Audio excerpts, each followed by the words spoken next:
तो फिर मैं आपके लिए रिकॉर्डिंग चालू कर रही हूँ, आप जो है मेरे साथ करेंगे, जो मैं लिख रही हूँ सब लिखेंगे, ठीक है। मैं फिर से पढ़ा रही हूँ जो मैंने पॉइंट्स पढ़ाए थे, क्योंकि भूल गए होंगे तुम ऐसा मानकर, ठीक है। थ्योरी नहीं पढ़ाऊंगी लेकिन मेजर पॉइंट्स रिपीट करूंगी, तभी रिलेट कर पाओगे, नहीं तो मजा नहीं आएगा। बोर मॉडल ऑफ एटम पढ़ने जा रहे हैं बेटा। बोर मॉडल तब आया जब रदरफोर्ड का मॉडल फेल हो गया था।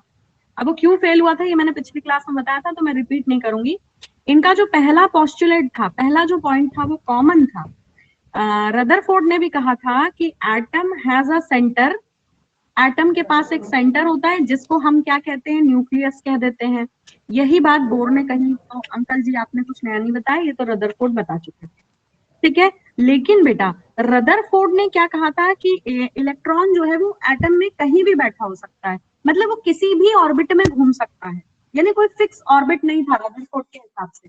रदरफोर्ड को लगता था कि ये न्यूक्लियस है, इलेक्ट्रॉन किसी भी ऑर्बिट में, किसी भी ऑर्बिट में घूम सकता है, किसी भी ऑर्बिट में, है ना, किसी भी ऑर्बिट में घूम सकता है ये, किसी भी ऑर्बिट में। लेकिन बोर ने कहा कि नहीं, ऐसा नहीं है, वो फिक्स ऑर्बिट में घूमता है, या तो वो के शेल में घूम रहा होगा या वो एल में घूम रहा होगा, इनके बीच के किसी ऑर्बिट में वो नहीं घूमेगा। यानी आप सोचो कि इनके बीच में भी कोई लाइन है, मतलब ऑर्बिट है, गोला है, तो वो नहीं, या है भी तो उसमें इलेक्ट्रॉन नहीं घूम रहा, ऐसा बोर का कहना था।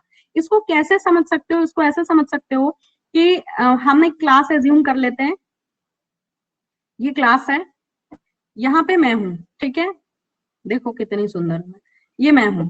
अब मैंने आगे 2 बेंचेस लगाई हुई हैं और मैंने बोला है इन पे वही बच्चा बैठेगा जिसके 90 नंबर आते हैं। फिर मैंने दूसरा लगाया, मैंने कहा इस पर वही बच्चा बैठेगा जिसके 80 नंबर आते हैं, और इन पर तीसरी में वही बच्चा बैठेगा जिसके 70 नंबर आते हैं। अब ये वाला एग्जाम्पल मैं बार बार लेकर के तुम्हें इन्होंने जो कहा वो समझाऊंगी, तो इसे तुम ध्यान रखना। यानी मेरी क्लास में कौन बैठ सकता है, जिसके 90 नंबर आते हैं वो यहाँ बैठ सकता है, जिसके 80 आते हैं वो यहाँ बैठ सकता है, जिसके 70 आते हैं वो यहाँ बैठ सकता है। उनका क्या, जो 85 लाएंगे और 75 लाएंगे, उनके लिए मेरे पास जगह ही नहीं है। समझ रहे हो क्या मैम? बीच में? हाँ, बीच में कोई बेंच ही नहीं है, कोई टेबल ही नहीं है, मैंने ऐसा कोई नियम बनाया ही नहीं है। अगर तुम 85 लाओगे तो तुम मेरे एटम के अंदर बैठ ही नहीं सकते, यानी पर तुम्हें या तो 90 नंबर लाना है, या 80 लाना है, या 70 लाना है। तो मैम बेंचेस बढ़ाने पड़ेंगे। क्यों बढ़ाएंगे, नहीं बढ़ा सकते, हमारा नियम चल रहा है ना। ऐसा थोड़ी कि तुम 85 ले आओगे तो हम नई बेंच लगा लेंगे, बात को समझो। बात यह है कि बोर का क्या कहना था, भाई तुम घर में जब सोते हो तो बेडरूम में सोते हो, है कि नहीं, छत पे जाके तो नहीं सो जाते हो, बाथरूम में तो नहीं सो जाते हो। यानी कि बेटा तुम्हारे पाए जाने की जगह फिक्स है, कि रात है तो तुम घर के बेड पे पड़े हुए पाए जाओगे। वैसे ही नील बोर का कहना था कि इलेक्ट्रॉन एक फिक्स्ड ऑर्बिट में ही मिलेगा, उसकी एनर्जी वेलोसिटी सब फिक्स है। समझ रहे हो, तो इसको मैंने समझाने के लिए एक नंबर, देखो देखो सौगात, इसको ऐसे समझो, जैसे तुम 11th में हो, तुम पास हो जाओगे तो 12th में जाओगे, क्या कोई बीच की क्लास है 11:30? मैं इस साल नो 11:30 क्लास में, या 10वीं से नो 11वीं में आते समय 10:30 क्लास थी क्या कुछ? नहीं। नहीं थी ना। तो यानी कि अगर आप स्कूल में पढ़ रहे हो तो आप 6th से 7th में जाओगे, 6:30 कोई क्लास नहीं है। वैसे ही नील बोर कहते थे कि इलेक्ट्रॉन किसी पर्टिकुलर शेल में घूमेगा, उसके बीच की कोई शेल है ही नहीं। अब तुम्हें समझ में आया, 6वीं और 7वीं के बीच में कोई 6:30 पौने 7 क्लास नहीं है। तो या तो तुम 6th में हो या तो तुम 7th में हो। समझ गए? Yes ma'am. बाकी दोनों समझ गए? Yes ma'am. तो इसीलिए रदरफोर्ड कहते थे कहीं भी घूमो, कहीं भी है इलेक्ट्रॉन, कोई भी ऑर्बिट में हो सकता है, चटाई जैसी बिछी है। लेकिन बोर ने कहा नहीं भैया, ऐसा नहीं है, फिक्स्ड ऑर्बिट्स हैं, यानी बेंचेस लगी हैं। ऐसा थोड़ी है कि तुम 85 ले आओगे तो मैं कहूंगी चलो अच्छा ठीक है तुम बीच में जमीन में बैठ जाओ ना, ठीक है। यानी जो इलेक्ट्रॉन घूम रहा है बेटा, उसकी एनर्जी फिक्स है, उसकी वेलोसिटी फिक्स है, ठीक है, उसका ऑर्बिट भी फिक्स है, उसका सब कुछ फिक्स है। और यही सब हम समझेंगे, हम एक एक फॉर्मूला निकाल लेंगे और हम बहुत सारे क्वेश्चन सॉल्व करेंगे, ठीक है। देखो अगला इन्होंने क्वांटाइजेशन कंडीशन दिया था, तीसरा पॉइंट इन्होंने कहा, यार देखो सेकंड पॉइंट इन्होंने कहा था कि फिक्स्ड सर्कुलर ऑर्बिट में घूमता है। मैं इसका जो है तुम्हें पीडीएफ दे दूंगी अगर तुम्हें चाहिए, अदरवाइज जरूरत नहीं है। बस यही पॉइंट्स इतने नोट कर लेना, फिक्स्ड सर्कुलर ऑर्बिट में इलेक्ट्रॉन घूमता है और इन यहाँ पर एनर्जी भी फिक्स होती है, या वेलोसिटी भी फिक्स होती है जिससे वो घूम रहा है, ठीक है। एनर्जी या वेलोसिटी भी फिक्स होती है जिससे वो घूमेगा। ये पॉइंट अपन आगे चल के और कैलकुलेट कर लेंगे कि एनर्जी कितनी है उसकी। मजेदार टॉपिक है। तीसरा पॉइंट देखो, यहां से मेन बात आती है। रदरफोर्ड ने क्वांटाइजेशन कंडीशन दी, मैंने लास्ट क्लास में पढ़ाया था बट मैं उसको रिपीट कर रही हूँ क्योंकि उसमें जो फॉर्मूला था उसी का इस्तेमाल हम बहुत आगे जाके करेंगे। तो कुछ अच्छा बेटा, तुम कुछ लिखो ना लिखो, एक कॉपी पेंसिल लेके बैठना, जितने फॉर्मूला लिख के दूंगी नंबर 1 फॉर्मूला नंबर 2 डब्बा बना के उनको आपको लिखना है। ये क्वांटाइजेशन कंडीशन क्या थी? इन्होंने कहा था कि इलेक्ट्रॉन जो है वो रिवॉल्व करेगा only in those circular orbits, सिर्फ उन्हीं सर्कुलर ऑर्बिट्स में इलेक्ट्रॉन रिवॉल्व करेगा फॉर विच ये पॉइंट मैं लास्ट क्लास में समझा चुकी हूँ, फॉर विच द मैंने लिख लिया। एंगुलर क्या था? मोमेंटम। हाँ, एंगुलर मोमेंटम को बेटा जी एल एल से इज रिप्रेजेंट करते हैं, इंटीग्रेटेड कैपिटल, मल्टीपल ऑफ, है ना? Yes, is integral multiple of H two the power, h upon 2 pi. Yes जहां मैम। पर h क्या है? h is your Planck's constant, लिख लो बेटा, रट लेना, इसको रटना ही पड़ेगा। ये प्लैंक्स कांस्टेंट है, इसे दिया था मैक्स प्लैंक ने, फिजिक्स में भी काम आएगा। इसकी वैल्यू होती है 6.636 इंटू 10⁻−34 जूल सेकेंड, ठीक है। मैम तो इसका ये भी ये रखना पड़ेगा। हाँ, ये कांस्टेंट है। जैसे पाई की वैल्यू फिक्स है ना, 22.7, हाँ 3 पॉइंट क्या था रे, मैं भूल गई, 22/7, 3.14 3.14। है ना? हाँ 3.14, वैसे ये हाँ भी फिक्स है, 3.1। कांस्टेंट की वैल्यू फिक्स होती है, ठीक है। तो इन्होंने कहा कि अगर इलेक्ट्रॉन कुछ ऐसी शेल्स में घूम रहा है, पहली शेल में घूम रहा है, तो k के लिए n की वैल्यू 1 होती है, तो यहाँ पर इस शेल में इसका l हो जाएगा NH अपॉन 2 पाई, n की वैल्यू है 1, तो ये हो जाएगा h अपॉन 2 पाई। लेकिन अगर वो l शेल में घूम रहा है तो l शेल के लिए n की वैल्यू होती है 2, तो ये हो जाएगा 2h अपॉन 2 पाई। बोलो आ गया? हमने एक क्वेश्चन भी किया था पिछली बार। Yes ma'am. थर्ड शेल हो जाएगी तो 3h अपॉन 2 पाई हो जाएगा। कोई डाउट है इसमें? No ma'am. नहीं है, ठीक है। अब तुम ये फॉर्मूला जरा देखो जो मैंने अभी तुम्हें लिखवाया है, इस फॉर्मूले को ध्यान रखना है। L इज इक्वल टू, हम क्या कह रहे हैं?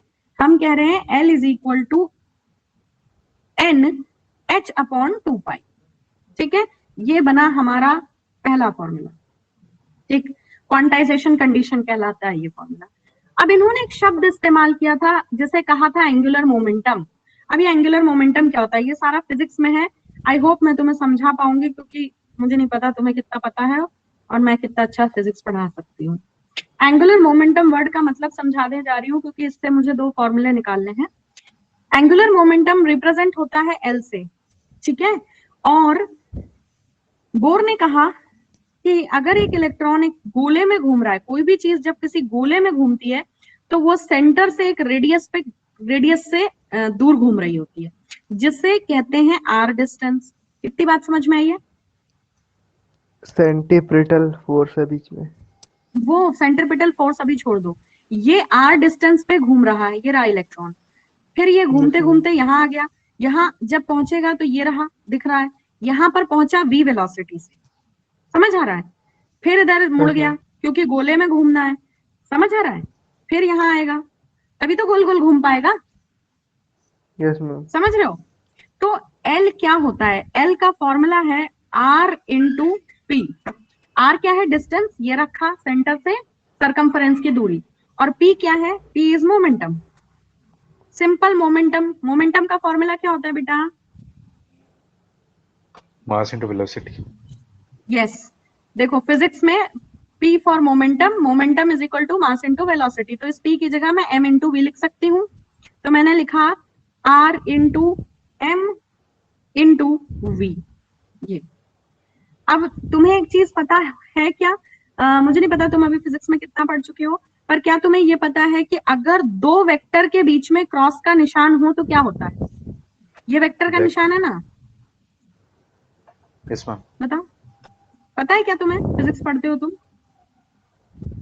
हम देखा था, मतलब देखा था लेकिन याद नहीं, ठीक है मैं बता देती हूँ। अगर दो वेक्टर के बीच में क्रॉस का निशान है तो आप जो है साइन थीटा लिखते हैं साथ में। Yes ma'am. समझ रहे हो? और यहाँ पर थीटा की वैल्यू 90 डिग्री है, तो साइन 90 कितना होता है? 1। यस, तो आर एम बी साइन 90 है ये, और साइन 90 की वैल्यू होती है 1, इसलिए R M B into 1 is 1। तो यहाँ पे आ गया L is equal to R M B. ये समझ में आया? ये समझ में आया है? नहीं समझ में आया? ये हुआ है कि भाई वो गोल गोल घूम रहा है ना? वो गोल गोल घूम रहा है, तो गोल घूमने में उसका जो एंगुलर मोमेंटम, जब कोई चीज गोले में घूम रही है तो जहां भी प्रेजेंट है अपने को लगता है उसका कोई एंगल नहीं, पर जब वो डायरेक्शन बदलेगी तो उसमें कोई ना कोई एंगल होगा ही।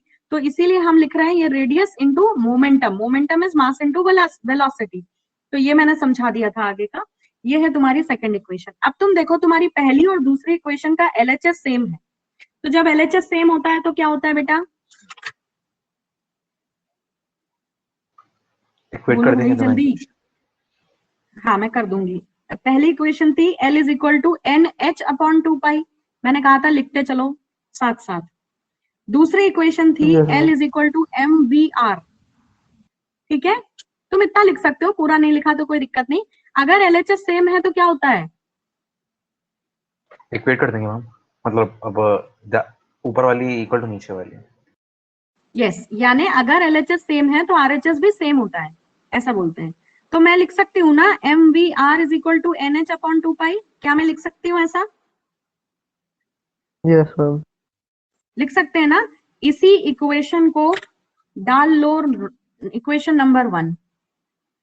ठीक है, अब तुम कहोगे आपने 1 इसको लिखवाया था, मैंने रोमन में 1 लिखवाया इसको। ठीक है, यही इक्वेशन कहलाती है Bohr quantisation condition. This equation only is called as Bohr quantisation condition. और इसी इक्वेशन के बाद H की वैल्यू निकल के आई थी, प्लैंक कांस्टेंट ने मैक्स प्लैंक ने प्लैंक कांस्टेंट देकर उसकी वैल्यू बताई थी कि ये कांस्टेंट है जिसकी वैल्यू मैं तुम्हें बता चुकी हूँ। फिर तुम्हें मैंने एक फोर्थ पॉइंट पढ़ाया था जो कि मैं रिपीट नहीं करूंगी, मैं याद दिला देती हूँ। मैंने तुम्हें समझाया था एक वो पत्थर बांध के घुमाने वाला एग्जाम्पल की, और लट्टू वाला एग्जाम्पल समझाया था कि थोड़ी देर बाद रुक जाता है, तो रदरफोर्ड को लगता था इलेक्ट्रॉन जो है वो प्रोटॉन में जाके घुस जाएगा, न्यूक्लियस में गिर जाएगा, पर नहीं होता है ना। सेंट्रीपिटल फोर्स वाला फोर्स, हाँ सेंट्रीपिटल फोर्स वाला, कि न्यूक्लियस जो है सेंटर से इलेक्ट्रॉन पर एक फोर्स लगाता है जिसके कारण इलेक्ट्रॉन कंटिन्यू रिवॉल्व करता रहता है। समझ आया तुम्हें इतना? So fourth point I have taught, जिसमें मैंने तुम्हें पढ़ाया था, एक और इक्वेशन मैंने तुम्हें पढ़ाई थी वो मैं बता देती हूँ, वो थी electrostatic force is equal to centripetal force. पढ़ाई थी कि नहीं पढ़ाई थी? जो नहीं मैम, पढ़ाई थी। क्या हुआ? पढ़ाई थी मैम, पढ़ाई थी ना, याद करो। मैंने बोला था कि सेंटर में प्लस चार्ज है, इलेक्ट्रॉन का माइनस चार्ज है। मैंने तुमसे कहा भी था कि फिजिक्स में Q1 और Q2 दो चार्ज के बीच में क्या इक्वेशन होती है फोर्स की, तो तुमने मुझे नहीं बताया था। फिर मैंने तुमसे कहा था फोर्स की इक्वेशन दो चार्जेस के बीच में होती है 1/4 pi epsilon not into Q1 Q2 upon R square. ये आर स्क्वायर क्या है? इनके बीच का डिस्टेंस। ठीक है, यस मैम। इतना क्लियर है? तो ये तुम्हारे पास, ये बेटा देखो, दो चार्जेस के बीच में जो फोर्स लगता है उसे कहते हैं इलेक्ट्रोस्टैटिक फोर्स। ये मैंने पिछली क्लास में बताया था कि इसे इलेक्ट्रोस्टैटिक फोर्स कहते हैं। तो ये Fe और Fc के बीच का जो फोर्स है, या ये कह लो सेंट्रीपिटल फोर्स पैदा क्यों हुआ? इलेक्ट्रोस्टैटिक फोर्स के कारण, बिटवीन दीज टू चार्जेस। तो ये इलेक्ट्रॉन घूमता रहेगा। ठीक है, और Fc की वैल्यू यानी सेंट्रीपिटल फोर्स की वैल्यू होती है mv स्क्वायर अपॉन आर। अब ये क्या है mv स्क्वायर अपॉन आर? कहां से आया? ये इस तरह से आया कि ये जो तुम्हारा इलेक्ट्रॉन घूम रहा है ये सेंटर से r डिस्टेंस पे घूम रहा है, विद वेलोसिटी v घूम रहा है, और इसका कुछ मास होगा m। तो ये जो फोर्स अप्लाई करेगा, मतलब इस पर जो फोर्स लगेगा वो होगा mv स्क्वायर बाई आर। इसमें कोई डाउट है? नो। देखो मैं फिर से बताती हूँ, दो चार्जेस के बीच में जो फोर्स लगता है, दो चार्ज प्लस माइनस चार्ज है, इनके बीच में जो फोर्स लगता है उसे इलेक्ट्रोस्टैटिक फोर्स कहते हैं, उसे मैं Fe से डिनोट कर देती हूँ। और फिजिक्स कहता है दो चार्जेस के बीच के फोर्स की वैल्यू इतनी होती है।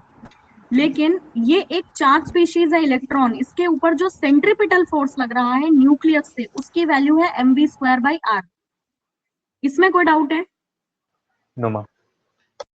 तो मैंने जब बोला कि इलेक्ट्रोस्टैटिक फोर्स सेंट्रीपिटल फोर्स के बराबर होगा, तो अगर मैं बोल रही हूँ Fe is equal to Fc, तो मैं क्या और लिख सकती हूँ? मैं ऐसा लिख सकती हूँ 1/4πε0 इंटू Q1/Q2/r², और Fc की वैल्यू क्या है ये, तो I can write it is equal to mv²/r। किसी को इतने में कोई डाउट है? No ma'am. फिर मैंने तुम्हें ये बताया था कि ये जो Q1 Q2 है ये क्या है। देखो, तुम्हारा एक है प्लस चार्ज, एक है इलेक्ट्रॉन, तो मैं इलेक्ट्रॉन को E से रिप्रेजेंट कर रही हूँ, ठीक है, और मैं इसे Q1 Q2 जो मानना है वो मान लो। और न्यूक्लियस में क्या भरा होता है? प्रोटॉन्स, प्रोटॉन भरे होते हैं ना, प्रोटॉन का ही पॉजिटिव चार्ज है। तो मैं मान लेती हूँ कि E नंबर ऑफ प्रोटॉन है न्यूक्लियस के अंदर, तो बहुत सारा E भरा हुआ है, तो मैं उसे Ze लिख लेती हूँ। यानी न्यूक्लियस पे जो चार्ज है वो Ze है, माना है अपन ने ऐसा। Ze is the charge on nucleus due to proton and E is the charge on electron. तो मैं Q1 Q2 की जगह क्या लिख सकती हूँ? I can write Ze into E। लिख सकते हैं कि नहीं लिख सकते हैं? Yes ma'am. नहीं समझ में आ रहा? Shreya, yes ma'am. Are you getting? नहीं मैम, एक बार और समझा दीजिए।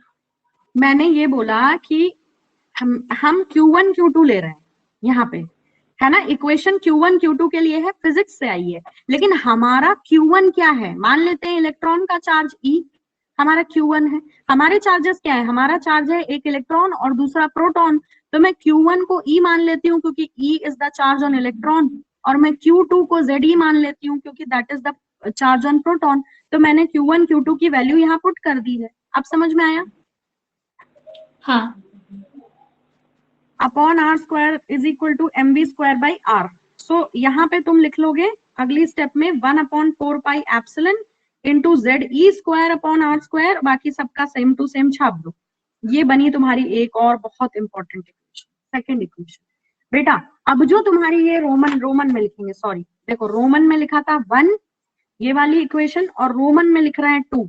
इन दोनों इक्वेशन से अब आगे का सारा काम चलेगा, पर वो काम तब चलेगा जब मैं तुम्हें एक 5th पॉइंट 4th के बाद और पढ़ा दूंगी। फिर मैं तुम्हें बहुत सारे फॉर्मूला बताऊंगी कॉम्पिटिटिव एग्जाम के लिए, ठीक है। तो 5th पॉइंट क्या था? ये बहुत इंपॉर्टेंट है बेटा, ध्यान से सुनो, क्योंकि हमने पिछली क्लास में वहां तक पढ़ लिया था जिसको मैंने रिपीट किया, कि तुम भूल गए होंगे, गैप हो गया था, और फिर टॉपिक में मजा नहीं आएगा कि मैं बोलती रहूंगी अरे मैंने उस दिन पढ़ाया था, तुम कहोगे पता नहीं क्या पढ़ाया था, हम तो भूल गए। सो 5th पॉइंट है while revolving in a particular orbit, while revolving in a particular orbit an electron neither gains energy nor loses energy। अब इसका क्या मतलब है? यानी कि हम कह सकते हैं किसी भी ऑर्बिट की एनर्जी ऑफ एन ऑर्बिट और शेल इज फिक्स्ड। बेटा इसको हम कैलकुलेट कर लेंगे थोड़ी देर बाद, तो आपको ज्यादा समझ में आएगा, बट फिर भी मैं थ्योरेटिकली आपको समझाती हूँ कि बोर ने ये कहा कि अगर इलेक्ट्रॉन किसी एक पर्टिकुलर ऑर्बिट में घूम रहा है, यानी कि अगर कोई इलेक्ट्रॉन के शेल में घूम रहा है और एक दूसरा इलेक्ट्रॉन है जो एल शेल में घूम रहा है, तो इनकी एनर्जी अलग अलग होगी और जिस ऑर्बिटल में है उसके हिसाब से फिक्स होगी। समझ रहे हो? इसको कैसे समझ सकते हो कि अगर दो बच्चे हैं, एक 6th में है एक 7th में है, तो उनका नॉलेज अलग अलग होगा ना, और जो 6th में है वो पूरा साल 6th में ही घूमेगा, और जो 7th में है वो 7th में ही घूमेगा। समझ रहे हो? आ रही बात समझ में? Yes ma'am. तो वो ये कह रहे थे कि इनकी एनर्जी चेंज नहीं हो सकती, इट कैन नॉट चेंज। कह रहे थे कि ये बदल नहीं सकती है, इट कैन नॉट चेंज। बेटा सुनो मजे की बात, अभी मैं इसको और समझाऊंगी। और फिर इन्होंने इस एनर्जी लेवल को या इस शेल को या इस ऑर्बिट को, इस शेल को इन्होंने कह दिया स्टेशनरी एनर्जी लेवल। इन्होंने कह दिया इसे शेल को स्टेशनरी एनर्जी लेवल। स्टेशनरी क्यों? क्योंकि एनर्जी चेंज नहीं हो रही, इट इज फिक्स्ड। ठीक है, फिर उन्होंने इन्हें नाम दे दिए। n इज इक्वल टू 1 को k कह दिया था, n इज इक्वल टू 2 को l कह दिया था, n इज इक्वल टू 3 को m कह दिया था, सो ऑन। ठीक है, अब देखो एक इंपॉर्टेंट बात जो कि ये है कि 5वें पॉइंट में बोर कह रहे हैं कि इलेक्ट्रॉन एक फिक्स्ड शेल में घूमता है ना, वो उसकी एनर्जी बदलती नहीं है। 6वीं का बच्चा साल भर 6वीं में घूमेगा, कब 7th में जाएगा? जब वो पास हो जाएगा। समझ रहे हो? मतलब 33% के ऊपर लाएगा तो 7th में चला जाएगा। और 7th वाला 6th में कब आ सकता है? जब वो फेल हो जाएगा, उसकी एनर्जी कम हो जाएगी, तब आ सकता है। बोलो आ सकता है? समझ में आया पॉइंट? Yes ma'am. तो पहले तो हम कह रहे हैं 6वीं वाला 7वीं में नहीं जा सकता और 7वीं वाला 6वीं में नहीं जा सकता। ये पॉइंट ये था, इसमें कोई डाउट है? Yes ma'am. पहले हम क्या कह रहे हैं, जो 6th में है वो 6th में रहो, जो 7th में है वो 7th में रहो, है ना? यही नॉर्मल बात है कि भाई तुम 6th में हो ना, तुम 6th में ही रहोगे, तुम 7th में हो, तुम 7th में ही रहो। लेकिन अगला ही पॉइंट आ जाता है कि 6th वाला जब पास हो जाएगा तो उसकी एनर्जी बढ़ जाएगी, वो 7th में चला जाएगा, और 7th वाला अगर फेल हो गया तो वो 6th में वापस आ जाएगा। यानी इसका 6th मतलब ये पॉइंट आ हुआ, जाएगा। इसका तो मतलब मैं इसका बता मतलब रही ये हूँ, जो मैंने जहाँ है बताया, वही घूमता है। जो जहां है वो वहीं घूमता है। Very good. लेकिन अगला ही पॉइंट, तुमने अभी 5वां पॉइंट समझा है, जो जहां है वो वहीं घूमता है। Very good. यानी उसकी एनर्जी फिक्स है, उसका ऑर्बिट फिक्स है। यानी जैसे तुम अपने घर में हो तो तुम अपने घर में ही रहोगे, मेरे मत आ जाना, या गौरवेंद्र के घर मत चले जाना। लेकिन अगर तुम्हें मौका दिया जाए तो तुम जा सकते हो कि नहीं जा सकते? जा सकते बोलो, हैं। क्या दे यस दिया मैम। जाए तो जा सकते हो? मैं तुम्हें गाड़ी दे दूं, लो रास्ता, मेरी कार की चाबी, ऑर्बिट गाड़ी बदल दे दे दूं दो। तुम। यस, ऑर्बिट कैसे बदल देंगे? गाड़ी दे दूं मैं तुम्हें, मैंने तुम्हें आजादी दे दी, एनर्जी ज्यादा दे दी, एक्साइट जाओ कर दीजिए, ऐश करो। यस, क्या कर दूं? ज्यादा एक्साइट कर दीजिए, मतलब अगर उसमें हाँ ज्यादा एनर्जी हाँ, होगी, एक्साइट बहुत कर दो, एक्साइट में आगे चेंज कर एनर्जी का देगा। तमाचा मार दो। एनर्जी का तमाचा अभी बताती हूँ मैं। वो 6th पॉइंट मैं तुम्हें थोड़ी देर बाद रुक कर बताऊंगी, वो आखिरी पॉइंट है इसका पोस्टुलेट का। 6th पॉइंट कहता है कि भैया इलेक्ट्रॉन जो है ना, वो के शेल से एल में कूदा सकते हो तुम, और एल से वापस के में भी फेंक सकते हो। मगर इस बात को समझने के लिए हमें बहुत गणित समझनी पड़ेगी। और अब बेटा यहाँ ये तो सब थ्योरी था, मैंने तुम्हें निक्के निक्के से 2-3 फॉर्मूले पढ़ाए। अब आएगी फॉर्मूला और न्यूमेरिकल की बाढ़। So let's enjoy. हेडिंग डाल लो और यहाँ से जरूर लिख लेना। अभी देखना 6th पॉइंट बचा है, उसे पढ़ाने से पहले मैं तुम्हें कुछ बातें पढ़ाना चाहती हूँ। Calculations for calculating radius, velocity. तो मैं इतनी देर से चिल्ला रही हूँ, कोई इलेक्ट्रॉन किसी कहाँ गया रे, ये तो न्यूक्लियस है, कोई इलेक्ट्रॉन किसी सर्कुलर ऑर्बिट में घूमता है तो उसकी न्यूक्लियस से जो दूरी है वो r है, वो v वेलोसिटी से घूमता है। तो क्या रेडियस क्या है भाई? कैलकुलेट करो। वेलोसिटी क्या है? कैलकुलेट करो। तो फॉर्मूला चाहिए ना, तभी तो कैलकुलेट करेंगे। आया समझ में? तो आप कैलकुलेट यस करिए, मैम। फॉर्मूला, रेडियस निकालिए, वेलोसिटी निकालिए। अच्छा जी, अगर कोई घूमता है तो उसकी एनर्जी को क्या कहते हैं? Anything in motion. हम पूरी फिजिक्स पढ़ रहे हैं, इसमें कोई केमिस्ट्री नहीं है प्योरली। तो काइनेटिक एनर्जी होती है, घूमता है तो वो घूम रहा है भाई, तो यस उसकी मैम। काइनेटिक एनर्जी होगी कि नहीं होगी? Yes ma'am.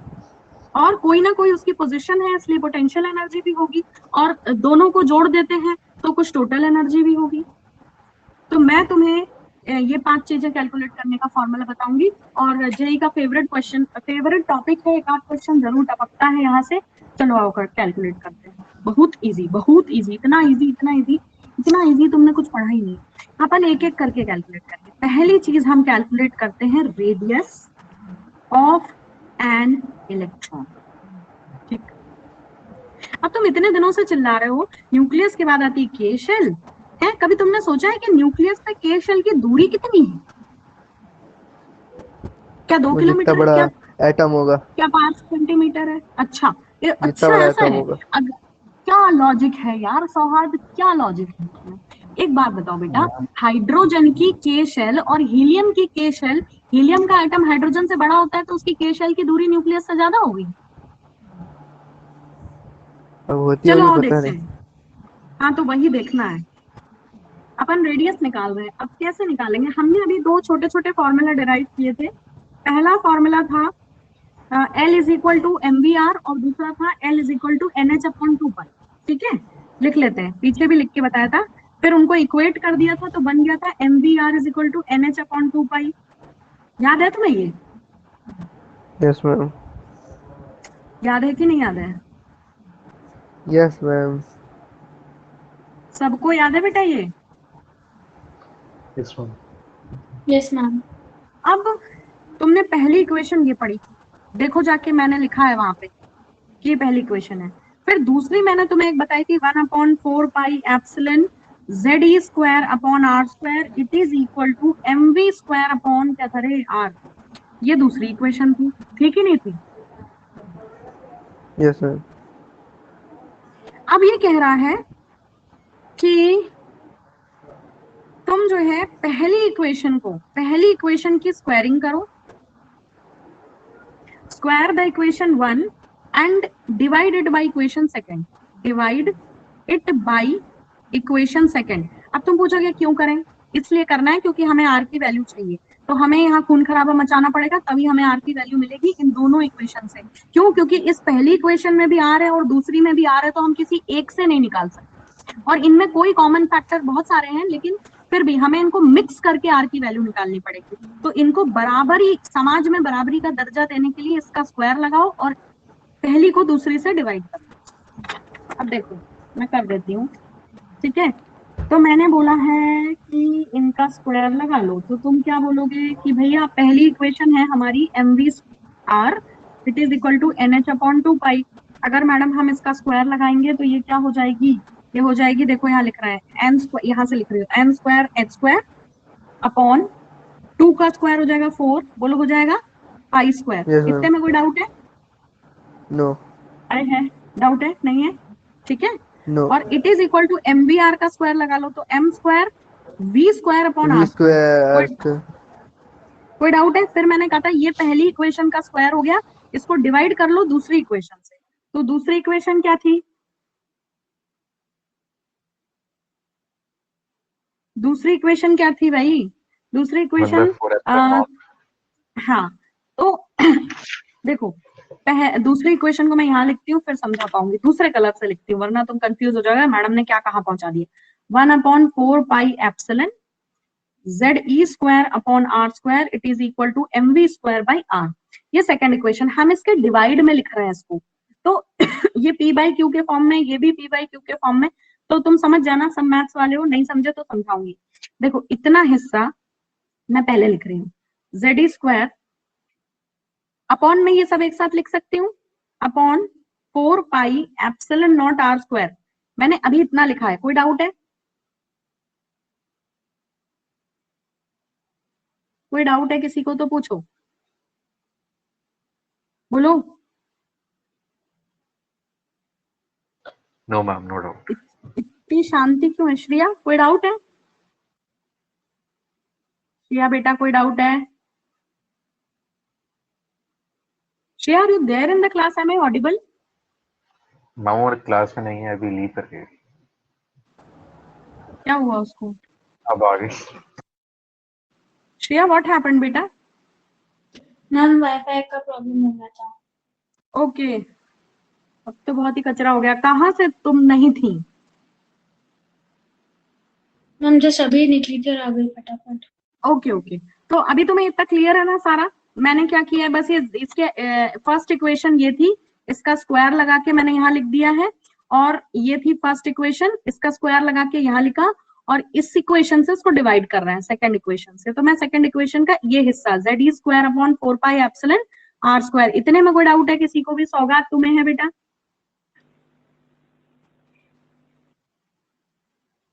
सौगात? Ma'am no doubt. हाँ, फिर ये M V square by R को यहाँ लिख लो, M V square by R, ये यहाँ ऐसे अरेंज होगा। अब जो है इसमें से जो जो कट सकता है, देखो 4 से 4 कट जाएगा। मैं इसको सॉल्व नहीं कर रही हूँ क्योंकि देखो मैं करूंगी तो तुम बहुत मतलब कचरा हो जाएगा, तुम्हें तो इक्वेशन याद करनी है। पर अगर मैं तुम्हें दे दूंगी कि ये फॉर्मूला है रट लेना, तो तुम कहोगे आया कहाँ से, ये तो बताया नहीं। ठीक है, इसलिए मैं सॉल्व करके बता रही हूँ, तुमको जरूरत नहीं है, तुम्हें सिर्फ फॉर्मूला चाहिए, तुम ये फॉर्मूला रट लेना, तुम ये फॉर्मूला रट लेना।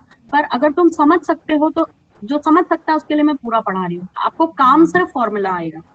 तो ये 4 से 4 कैंसिल कर लो, मतलब जो जो कट सकता है वो काट दो।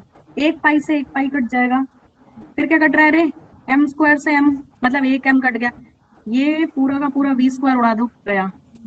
अब क्या बचा, अब कुछ नहीं कट रहा है, और लिख के देख लेती हूँ नीचे क्या कट रहा है।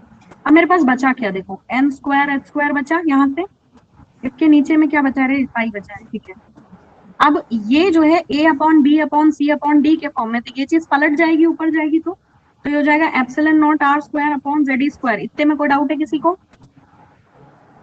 No ma'am. इधर क्या बचा, इधर बचा है m, तुम बोलो ना क्या बचा है, r स्क्वायर इंटू r, बोलो। अब तुम बताओ क्या और मर सकता है, r स्क्वायर से r square,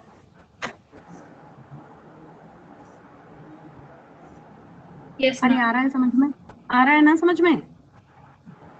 yes ma'am. Yes ma'am. अब तुम्हें निकालना था रेडियस, ये रहा r, इस m को यहाँ भगा दो, बन गया formula, r is equal to n square h square epsilon naught upon क्या रे, पाई, फिर दे दो जगह m को, z स्क्वायर। ये बन गया रेडियस निकालने का फॉर्मूला, बोलो बेटा। Yes, ma'am. अब एप्सिलॉन Yes, नॉट ma'am. क्या है, फिजिक्स के बच्चे बताएंगे मुझे, परमिटिविटी। ऑफ फ्री स्पेस, ठीक है, Yes. ओके। अच्छा ये तुम्हें ये मालूम है, अब मैं ना देखो, ये तो एक इसकी इक्वेशन आ गई, थर्ड फॉर्मूला हमने डिराइव कर लिया है, लेकिन है ना क्योंकि हमें जेई देना है, तो हम इतना बड़ा फॉर्मूला तो याद ही नहीं करेंगे, हमको तो शॉर्टकट भी चाहिए मैडम। तो ये है कॉमन फॉर्मूला जो होता है। अब अगर मैं तुम्हें इसका आगे समझाऊं, तो अगर मुझे किसी nth ऑर्बिट की रेडियस निकालनी है तो उसके लिए फॉर्मूला लिख सकते हैं हम। इसमें से देखो कांस्टेंट क्या क्या है, प्लैंक्स कांस्टेंट कांस्टेंट है, एप्सिलॉन नॉट कांस्टेंट है, पाई कांस्टेंट है, इलेक्ट्रॉन की बात हो रही है इसलिए इलेक्ट्रॉन का मास भी कांस्टेंट है, उसके बाद ई भी कांस्टेंट होगा, charge on electron, m is mass on electron, e is charge on electron. तो ये सारी कांस्टेंट चीजें हैं भाई, दुनिया का कोई भी इलेक्ट्रॉन हो, चाहे वो सोडियम का इलेक्ट्रॉन हो, चाहे वो हाइड्रोजन का इलेक्ट्रॉन हो, इलेक्ट्रॉन माने एक इलेक्ट्रॉन, उसका मास और उसका चार्ज सेम होता है। अपन ने पढ़ लिया था ना मास और चार्ज क्या था इलेक्ट्रॉन का, Yes, मैम। है ना। तो ये इस पूरे फॉर्मूला से जितनी कांस्टेंट बातें हैं वो मैंने आगे निकाली, इनके नीचे लिख लेना कि ये कांस्टेंट वैल्यूज है, ये कांस्टेंट वैल्यूज हैं। अब जो नहीं कांस्टेंट है वो क्या बचा, n स्क्वायर। शेल कांस्टेंट नहीं है, वो 1 भी हो सकती है, 2 भी हो सकती है, 3 भी हो सकती है, इंफिनिटी भी हो सकती है। अपॉन z कांस्टेंट नहीं है, क्योंकि प्रोटॉन अलग अलग होते हैं हर एटम में, किसी में 2 है, किसी में 3 है, किसी में 4 है ना। तो नंबर ऑफ प्रोटॉन नहीं, ये फिक्स नहीं है, ठीक। या तुम z को कह सकते हो कि ये क्या है, z से हम क्या रिप्रेजेंट करते हैं, एटॉमिक नंबर रिप्रेजेंट करते हैं ना, number of proton is equal to z, यानी क्या एटॉमिक नंबर, याद नहीं आया, मास नंबर को a से रिप्रेजेंट करते हैं, एटॉमिक नंबर को z से रिप्रेजेंट करते हैं, बोलो। Yes, हाँ मैम। हाँ, आ गया। याद आ गया ना। तो ये देखो, अब ये सारे कांस्टेंट हैं, अब मैंने नहीं सॉल्व किया, साइंटिस्ट ने सॉल्व किया। तो उन्होंने कैसे सॉल्व किया होगा, इन सारे कांस्टेंट की वैल्यू रख दी होंगी, देखो इसकी भी कुछ वैल्यू है कांस्टेंट में, मास और इलेक्ट्रॉन की भी कुछ वैल्यू है, पाई की, इसकी प्लैंक्स कांस्टेंट की वैल्यू मैंने तुम्हें आज की क्लास में बताई, एप्सिलॉन नॉट की भी वैल्यू होती होगी, मुझे तो याद नहीं है पर कुछ तो होती होगी, है ना, मुझे जरूरत नहीं क्योंकि फिजिक्स का कांस्टेंट है। उन्होंने ये सब जमाया और तुम्हें भी जरूरत नहीं है। अगर मैं तुमसे कहूं कि जाओ बेटा इन सब का वैल्यू जमाओ और सॉल्व करके ले आना, तो तुम भी कैलकुलेटर की मदद लोगे, मगर उसकी जरूरत नहीं है, आप रट लीजिए। इसकी वैल्यू होती है 0.53, जब ये पूरा सॉल्व कर दोगे तो 0.53 आएगा, कुछ बुक्स में 0.529 भी लिखा है, तो ये मत सोचना कि मैडम ने गलत पढ़ा दिया, 29 को राउंड ऑफ करके 3 हो जाएगा, into n square upon z, angstrom, ये बना शॉर्टकट फॉर्मूला जे की, समझ गए। क्या निकाल लिया तुमने, R radius for nth orbital किसी एटम। क्या तुम्हें मेरी ये बात समझ में आई है? अगर तुम्हें ये डेरिवेशन नहीं समझ में आया है तो 2 बार वीडियो को वापस चला के देखना, आ जाएगा।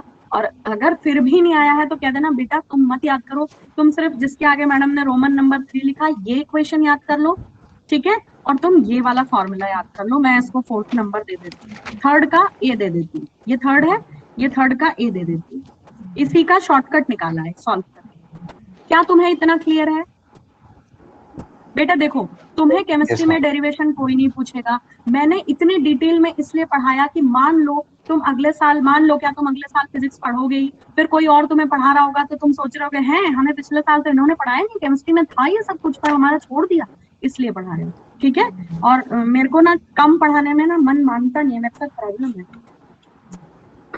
तो मैंने तुम्हें इसलिए इतना सारा मैथमेटिकल वो पढ़ा दिया। अब चलो क्वेश्चन करो, क्वेश्चन कैसा आता है इस पे, तो बोलो फाइंड द, देखो इस टुच्चे से सवाल को सॉल्व कराने के लिए अपन 15 मिनट से डेरिवेशन कर रहे थे। फाइंड रेडियस ऑफ, लेकिन मैं डायरेक्ट फॉर्मूला दे देती ना तो तुम्हारे को श्रद्धा नहीं आती, श्रद्धा भक्ति आती नहीं कि कहां से पैदा हो गया। So find radius of first, second and third shell of hydrogen atom. चलो रे फॉर्मूला बोलो कैसे करेंगे। तुम्हें पता है फॉर्मूला होता है Rn is equal to 0.53 into N square upon Z. अभी पढ़ा है मैंने फॉर्मूला, Yes, पढ़ा है ना। ma'am. अब तुम Yes, बस ma'am. वैल्यू जमाते रहो। हाइड्रोजन के लिए पूछ रहा है पहली शेल, तो Rn की वैल्यू हो जाएगी R1 क्योंकि फर्स्ट शेल है, तो 0.53 इंटू एन क्या है रे, नंबर ऑफ शेल, उसने दिया है फर्स्ट शेल, तो 1 का स्क्वायर। Z क्या है मैं लिख देती हूँ, N is for number of shell बेटा, और Z इज फॉर बोलो Number of proton atomic atom. Number, Z is number of proton या एटॉमिक नंबर। तो हाइड्रोजन का एटॉमिक नंबर 1 होता है कि नहीं होता है, Yes, ma'am. तो इसकी वैल्यू आ जाएगी 0.53 एंगस्ट्रॉम। सो हाइड्रोजन की फर्स्ट शेल न्यूक्लियस से 0.53 एंगस्ट्रॉम दूर होती है। अब तुम बता सकते हो किसी को, समझ रहे हो, मतलब आप ये समझ लीजिए कि कोई जरूरी नहीं है कि आपको किसी चीज का रास्ता या डिस्टेंस नापना है या लेंथ नापनी है तो आप स्केल लेकर चलोगे तभी, इंची टेप लेकर चलोगे तभी नाप सकते हो, आप मैथमेटिकली भी कैलकुलेट कर सकते हो। देखो उन्होंने कर दिया, समझ आया। Yes, ma'am. यानी कि इसका श्रिया, इस सवाल का मतलब क्या है, इस सवाल का मतलब है कि ये रहा हाइड्रोजन का न्यूक्लियस, ये रहा हाइड्रोजन का के शेल। वो कहना चाहता है, ये वैल्यू कह रही कि न्यूक्लियस से हाइड्रोजन की के शेल की दूरी 0.353 एंगस्ट्रॉम है। आया समझ में? Yes, ma'am. तो तुम्हें समझ में आ रहा है बोर कितने जीनियस थे। तुम्हें एक और बात बताती हूँ जो तुम्हारे किसी काम की नहीं है, पर मुझे पता है तो मैं बिना बताए नहीं रह सकती। बोर इतने जीनियस थे कि उन्हें आइंस्टीन से कंपेयर किया जाता, समझ रहे हो। वो तो तुम्हें उनका काम देख के ही समझ में आ गया होगा कि जीनियस थे। Yes, बोलो। ma'am. Yes, ma'am. चलो अब R2 कैलकुलेट कर दो, जल्दी जल्दी बोलते जाओ। 0.53 into N square by Z लिखोगे, 0.53 सेकेंड शेल है तो इसका मतलब क्या हो जाएगा 2 का स्क्वायर, यानी, और z भी लिख देती हूँ, नहीं कहोगे आपने लिखा नहीं, 1 है, 0.53 इंटू 4। अब जिसका मन करे वो सॉल्व कर ले, मेरा तो नहीं है, मैं नहीं करती क्योंकि जब एग्जाम में आता है ना तो वो जेई वाले वैल्यू सॉल्व करके नहीं देते, वो ऑप्शन में ऐसे देते, तो इसलिए सॉल्व करने की जरूरत नहीं, मन करे तो कर लेना, मुझे मल्टीप्लाई आता है करके बता देती हूँ। कुछ 2.12 एंगस्ट्रॉम आ रहा है, देख लेना मैंने सही मल्टीप्लाई किया कि नहीं, बहुत जल्दी में किया। तो 0.53 into N square by Z, हालांकि इतने से तुम्हारा काम चल जाएगा, ऑप्शन ऐसे आते हैं, ऐसे कहाँ गए रे, ऐसे आते हैं। अब देखो 0.53 इंटू 3 का स्क्वायर, क्योंकि R3 निकाल रहे हो तुम, अपॉन जेड, तो ये हो जाएगा 0.53 इंटू 3 3 जा 9 एंगस्ट्रॉम। बोलो कोई डाउट है इन न्यूमेरिकल्स में? बिल्कुल नहीं, बहुत मैम। छोटे न्यूमेरिकल थे। हाँ, अब तुम कितने प्यारे बच्चे हो, तुमने जैसे ही कहा नहीं मैडम, मैडम एक फट से क्वेश्चन दे देती है ये चेक करने के लिए कि तुमको कुछ क्या समझना है। ये जेई का क्वेश्चन है, करो जरा। Which of the following will have, तुक्का मत मारना, will have same radius as first shell of hydrogen atom. अगर क्लास में कोई ऐसा है जिसको आईआईटी नहीं देना है तो वो ये सोचे ना कि मेरे को तो देना नहीं, मैं क्यों करूं सवाल।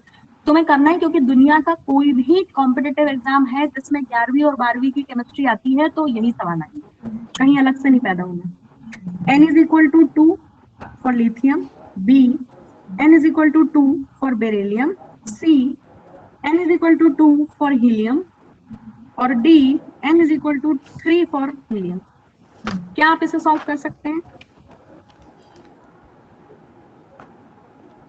सवाल समझ में आया?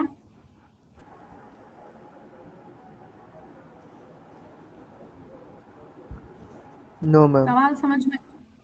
अच्छा, सौगात को नहीं आया। अच्छा गौरवेंद्र, तुम्हें समझ में आया है? आ गया।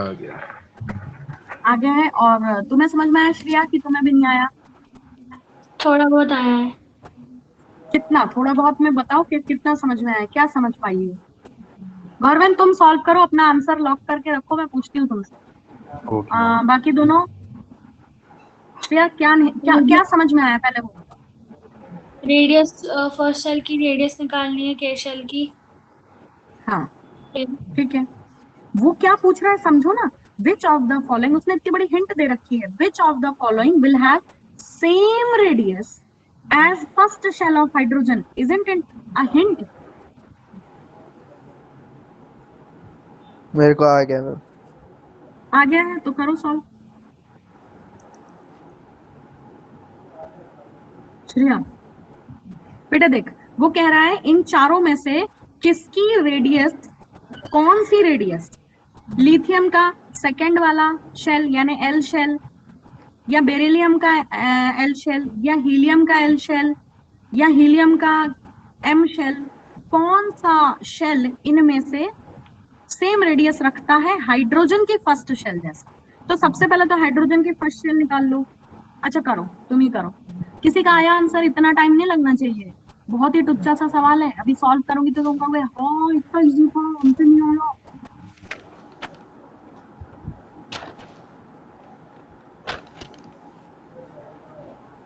किसी से आया?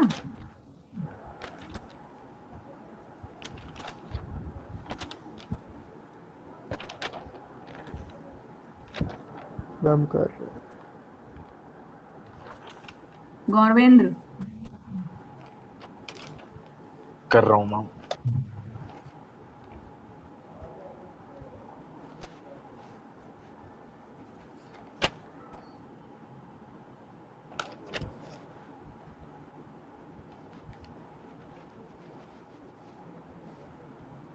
तुम लोग कर रहे हो, बाकी इंतजार कर रहे हो कि मैं तुम्हारी मदद करूं? बेटा इतना टाइम मत लगा प्लीज, कर लो जल्दी कर लो, बहुत इजी है। चलो मैं तुम्हें थोड़ी हिंट और दूं। हाँ बी बी। क्या?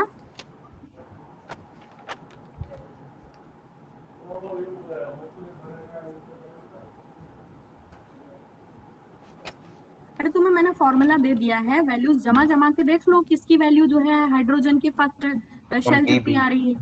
बी वाली बी, सेम आ रही है 0.5। Very good, B is the right answer. किसने निकाला? गौरवेंद्र ने। गौरवेंद्र ने ना? Yes ma'am. अच्छा और बाकी दोनों? चलो आओ देखो कैसे हुआ। मुझे लॉजिक बाद में समझ में आया, वो हालांकि उसमें बस वो देखा ना मल्टीप्लिकेशन कौन सा कट रहा है कंप्लीट, तो यही कट रहा था। एक्चुअली देखो कैसे किया, वो बोल रहा same radius as first shell of hydrogen, तो हाइड्रोजन की फर्स्ट शेल निकाल लो। तो फॉर्मूला क्या था? रेडियस का फॉर्मूला क्या था? 0.53 into N square by Z. Hydrogen की फर्स्ट शेल बोल रहा है, हाइड्रोजन की फर्स्ट शेल मतलब 0.3 इंटू 1 का स्क्वायर बाई 1, तो ये तो खत्म हो गया, यानी 0.53 एंगस्ट्रॉम।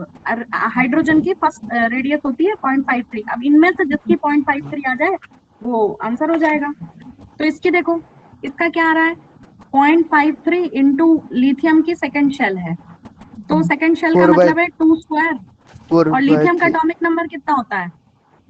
3, तो ये तो 4/3 आ रहा है, तो ये इसके सेम है क्या? नहीं है। नहीं। इसको सॉल्व कर लो। 0.53 इंटू बेरिलियम सेकंड शेल है, तो 2 square by hydrogen helium lithium beryllium 4। ये तो क्या हो गया? 4 कैंसिल हो गया है ना? आ गया। अच्छा इसे भी कर लेते हैं, देख ही लेते हैं हम। श्रिया तुम्हें आया बेटा समझ में? क्योंकि सौगात की बातों से समझ में आ गया किसे आ गया है। मैंने तो यही 0.53 किया था, तो बेरिलियम सॉल्व कर लिया था, आंसर आ गया। 2 स्क्वायर बाई हीलियम का एटॉमिक नंबर है 2, तो यहाँ बचेगा 0.53 इंटू 2, तो यानी ये आंसर तो 4 नहीं by है। इसको भी देख लो, 0.53 इंटू n की 3 का स्क्वायर बाई हीलियम का क्या होता है रे एटॉमिक नंबर 2, तो 3 का स्क्वायर 9/2, ये भी नहीं होगा। सारे सॉल्व कर दिए मैंने। बोलो ये कठिन था?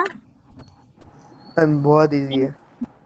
बहुत इजी है, बस सवाल समझ में आए। अच्छा चलो, बहुत इजी में मैं एक और सवाल देती हूँ मैं, वो होमवर्क है, अब बिल्कुल नहीं करोगे तुम, नहीं तो क्लास खा जाओगे। विच स्टेट ऑफ, लिखो जरा, इसमें एक नया वर्ड आया है जो मैं तुम्हें समझाना चाहती हूँ, इसलिए मैं ये सवाल तुम्हें दे रही हूँ। मैं समझाऊंगी लेकिन क्वेश्चन तुम करोगे। Which state of triple ionised Be3+ has the same orbital radius as that of ground state। बेटा एक नया शब्द है, एक तो ground state of hydrogen atom.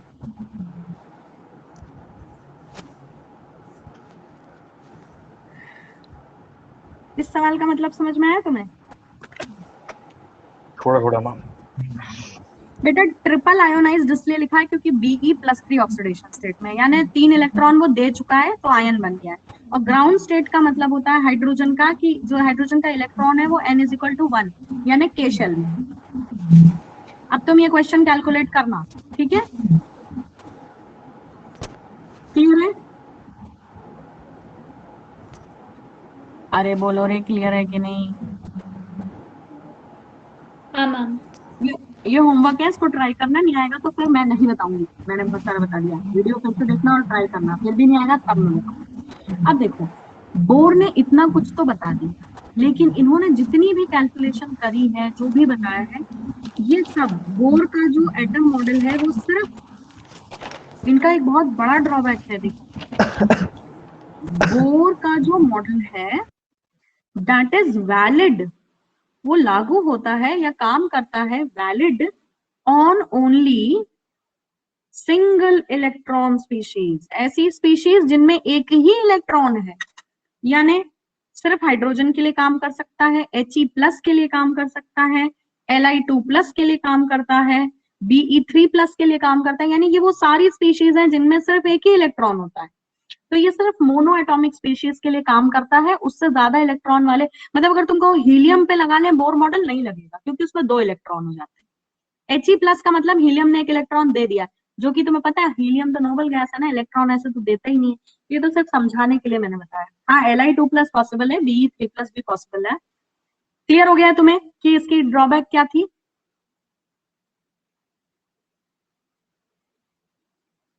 बोलो बेटा। Yes ma'am. मैम फिर तो मतलब चलो, बस 4 एलिमेंट्स पर ही वैलिड रहा। हाँ बस, लेकिन भाई इनके बाद कोई पैदा ही नहीं हुआ आज तक जो और कुछ कर पाया हो, तो यही सबसे बड़े हैं। अब देखो, हमने रेडियस कैलकुलेट कर लिया था, अब हम वेलोसिटी कैलकुलेट करेंगे। Velocity of electron in a particular orbit, यानी तुम समझ रहे हो, हमने रेडियस कैलकुलेट करी तो इलेक्ट्रॉन की न्यूक्लियस से दूरी निकाल ली एटम के अंदर। अब अगर हम वेलोसिटी निकाल लेंगे तो हमें ये भी पता चल जाएगा कि किस शेल में इलेक्ट्रॉन कितनी स्पीड से घूम रहा है, मतलब कुछ बचा ही नहीं कैलकुलेट करने के लिए, सब तो निकाल डाला। तो वेलोसिटी का फॉर्मूला हम कैसे निकालेंगे? अब देखो, हमारे पास वही 2 फॉर्मूले हैं, वही 2 है ना, उन्हीं से हमारी पूरी दुनिया चल रही है। mvr = nh/2π, याद है ये फॉर्मूला?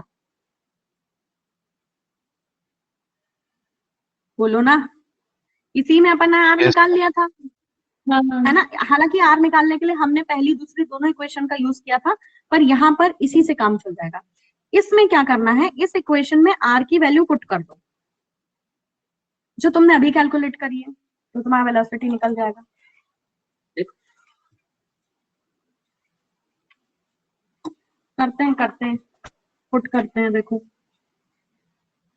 अब देखो फिर से लिख रही हूँ यार, क्योंकि वहां जगह नहीं थी। nh/2π, इसमें मैंने तुम्हें बोला आर की वैल्यू रख दो, तो mv = 2h/2π। आर की वैल्यू क्या है? आर की वैल्यू है n square h square epsilon naught upon pi m z e square.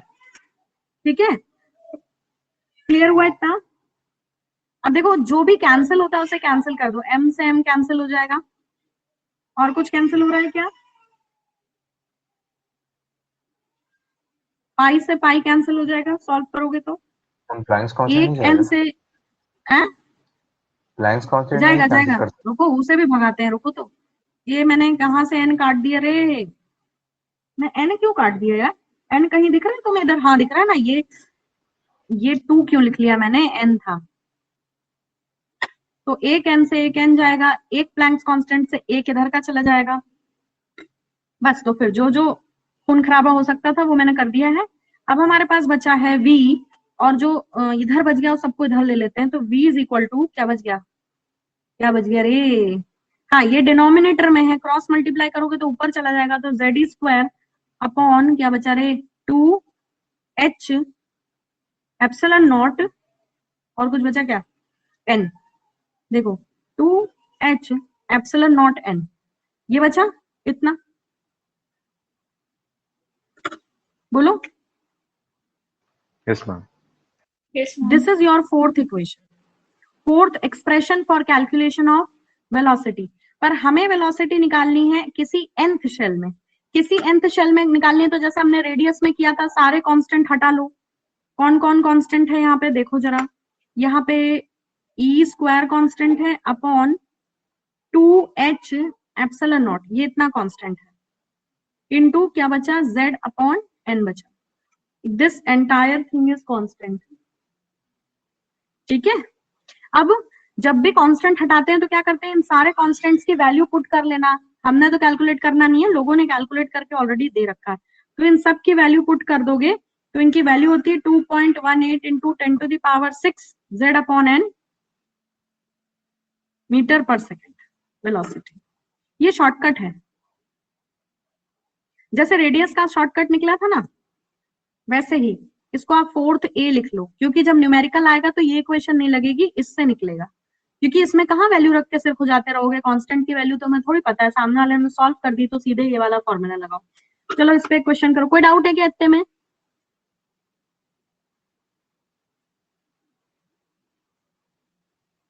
बेटा कोई डाउट है? नो। नहीं है ना श्रिया, तुम्हें? No, ma'am. ठीक है, ना स्कूल अब के एग्जाम में भी क्वेश्चन आ है। सकता है। नहीं बेटा क्यों आएगा, जब है ना एनसीईआरटी में नहीं दिया हुआ है, क्यों आएगा? कैलकुलेट स्पीड ऑफ, तुम लेकिन पढ़ लो क्योंकि कॉम्पिटेटिव में आता है, उसके बाद अगले साल 12th में तो आएगा ही आएगा। हाँ पढ़ लूंगा। कैल है ना, calculate speed of electron in first orbit. अब कोई अच्छा टीचर पढ़ाता होगा तुम लोगों के स्कूल में तो पूछ भी सकता है, ऐसा कुछ नहीं है। इसमें से पीछे से क्वेश्चन आते हैं, अभी बताऊंगी कहाँ से आते हैं। अभी तो हम वहां तक पहुंचे नहीं, अभी तो मैं ये एक्स्ट्रा पढ़ा रही हूँ जो कॉम्पिटेटिव में आता है। एक्चुअली बेटा बोर्ड ने ये सब पढ़ाया है, तो एनसीईआरटी में ना एक लाइन लिख दी, इतना सा चुन्ना सा, उससे काम नहीं चलता है ना। थोड़े थोड़े फॉर्मूला दिए हैं एनसीईआरटी में, लेकिन अपन को पूरा करना है। उसने बोला है calculate speed of electron in first orbit of hydrogen. तो हाइड्रोजन के लिए तुम्हें पता है Z भी 1 होता है और N भी 1 होता है, जमा देना। Z की जगह 1, N की जगह 1, तो तुम्हारा V1 कितना आ जाएगा, 2.18 इंटू 10⁶ आ जाएगा कि नहीं आ जाएगा मीटर? बोलो। Yes, ma'am. अगर हम बोलते हैं कि हीलियम के सेकंड ऑर्बिट में निकालो तो बताओ कितनी होगी speed? Calculate speed of electron in second orbit of helium. ये आपके लिए सवाल है, आपको मिलता है पूरा का पूरा 30 सेकंड, करो। ओरल क्वेश्चन है,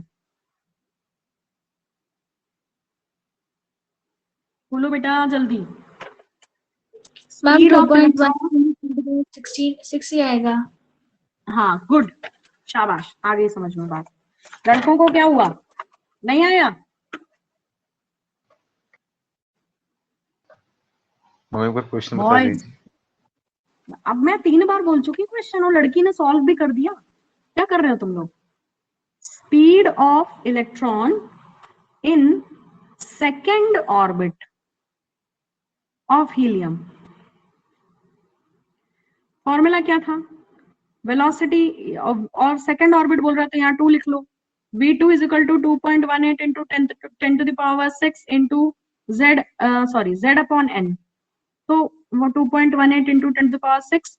z हीलियम है तो हीलियम का z यानी एटॉमिक नंबर होता है 2, सेकंड शेल बोल रहा है तो अपॉन भी 2 कैंसिल हो जाएगा, आंसर इतना ही आ रहा है ना।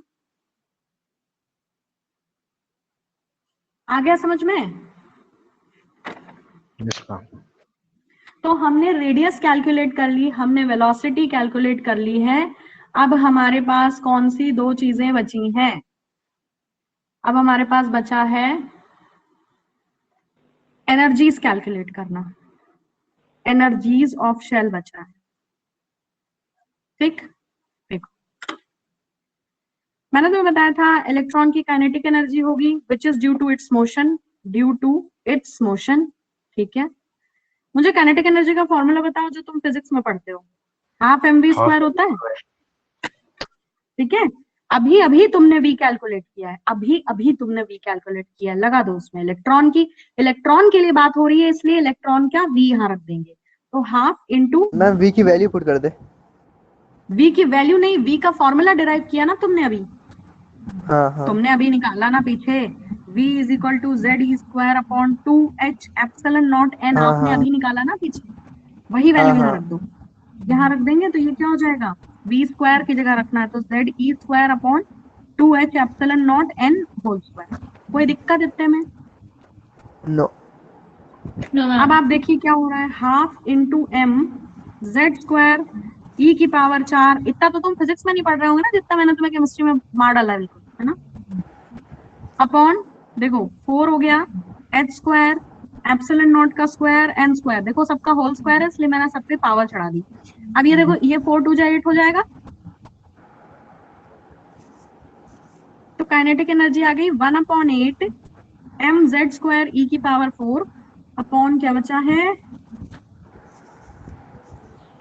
h square epsilon not square n square.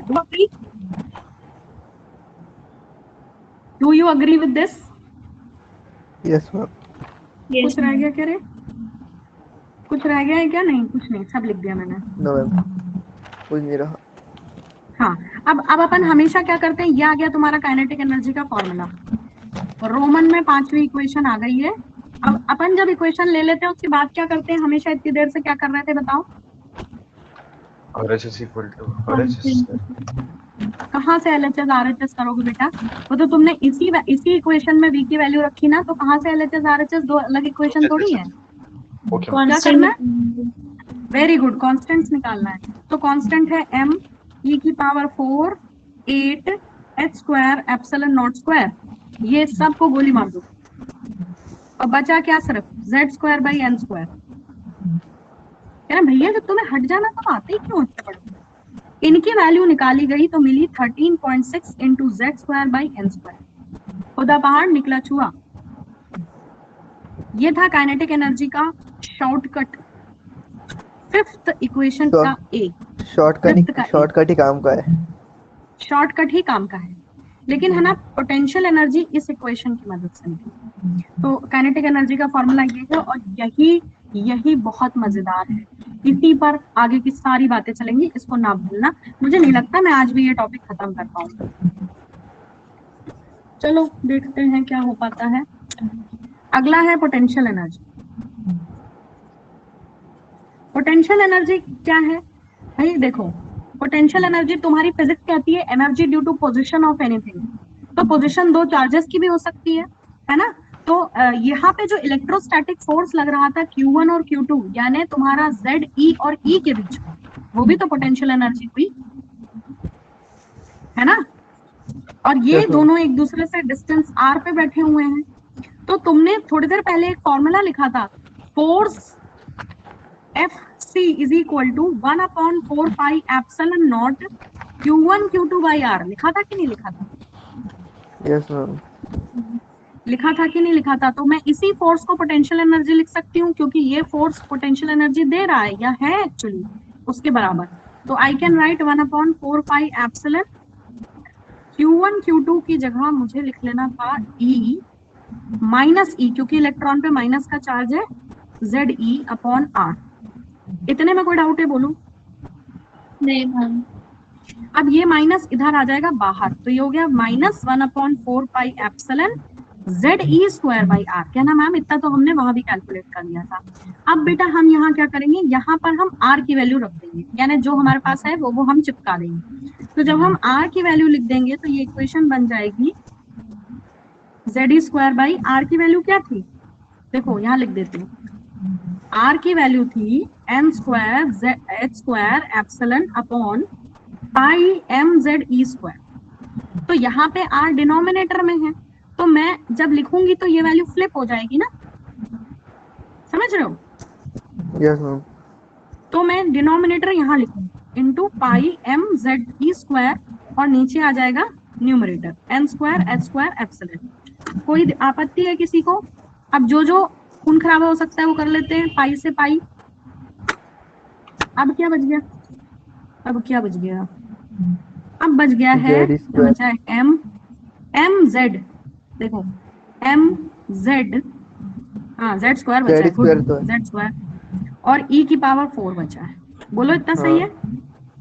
और नीचे क्या बचा है, 4 epsilon not into epsilon not का square n square h square. हाँ h है क्या? हाँ सॉरी, हाँ h।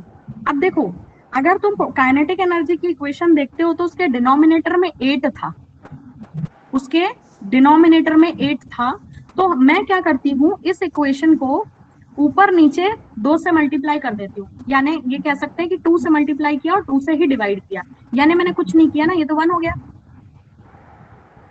समझे? तो किया है क्यों मैम फिर? अभी बताती हूँ ना क्यों किया। पर पर 2 से मल्टीप्लाई और 2 से डिवाइड करने का मतलब है कि मैंने कुछ नहीं किया, वो मैं दिखा रही हूँ कि 2 से 2 कट के 1 हो गया। पर किया क्यों है वो देखो, वो इसलिए किया है क्योंकि जब मैं 2 से मल्टीप्लाई और 2 से डिवाइड करूंगी तो ये इक्वेशन बन जाएगी, क्या बन जाएगी बताओ, mz स्क्वायर e की पावर 4 इंटू 2 अपॉन 4 2 जा 8 epsilon not square n square h square. अब मैंने ये क्यों किया है, मैंने इसलिए किया क्योंकि मुझे डिनोमिनेटर में 8 चाहिए था, समझे? अब ये डिनोमिनेटर में मुझे 8 क्यों चाहिए था वो भी देख लो, अभी समझ में आ जाएगा। अब अपन को ये आ गया है पोटेंशियल एनर्जी का फॉर्मूला, ये पोटेंशियल एनर्जी का फॉर्मूला है, इक्वेशन नंबर 6। अब मुझे बताओ कि मैं कब इसके बाद क्या करती हूँ हमेशा, कांस्टेंट हटा देंगे। हाँ कांस्टेंट को हटा दो तो निकाल लो, कांस्टेंट m है, e की पावर 4 है और ऊपर बचा है इंटू z स्क्वायर इंटू 2, ठीक है, अपॉन। अच्छा तुम कहोगे मैम हर बार आप कांस्टेंट में नंबर भी निकाल लेती हैं, इस बार क्यों नहीं निकाला? अभी समझ में आएगा क्यों नहीं निकाला, ये 2 बाहर, अपॉन 8 एप्सिलॉन नॉट का स्क्वायर h स्क्वायर और n स्क्वायर मैंने यहाँ रख दिया है। बेटा जी जरा काइनेटिक एनर्जी का फॉर्मूला चेक करो, इसकी वैल्यू तुमने क्या रखी थी?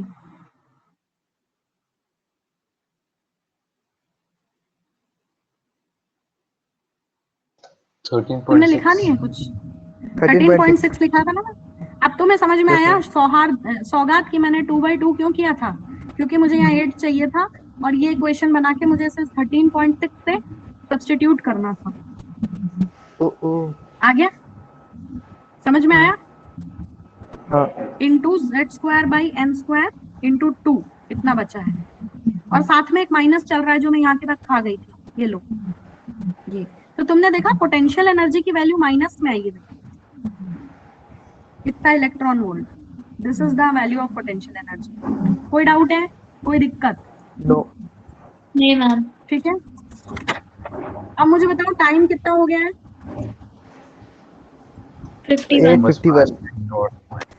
तो मैं 7 मिनट और पढ़ाऊंगी और मैं कुछ नहीं कर सकती, नहीं तो कचरा हो जाएगा।